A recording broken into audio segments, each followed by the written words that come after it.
Dil atanda ilk dəfə ana söyləyirik biz. Dil atanda ilk dəfə ana söyləyirik biz. Ana dili adlanır bizim ilk dərsliyimiz. Ana dili adlanır bizim ilk dərsliyimiz. İlk mahnımız laylanı anamız öz südü ilə. İlk mahnımız laylanı anamız öz südü ilə.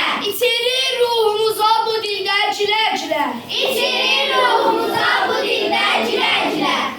Bu dil bizim ruhumuz, eşkimiz, canımızdır. Bu dil bizim əhd peymanımızdır. Bu dil tanıtmış bize bu dünyada her şeyi. Bu dil ecdadımızın bize koyup getdiyi en kıymetli mirasdır. Onu gözlerimiz tək koruyup nesillere biz de hediye verək.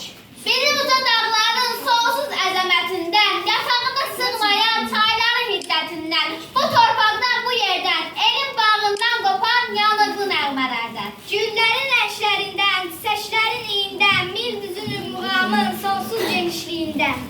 Ak saçlı babaların əqlindən, kamalından, düşmən üstünə cıman o qıratın nalından, qopan səsdən yarandın.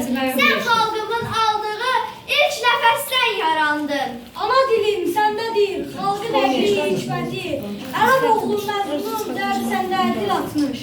Ürəklərə yol atan Füzulinin sərəti, ey dilim qüdrətinlə dünyalara yol atmış.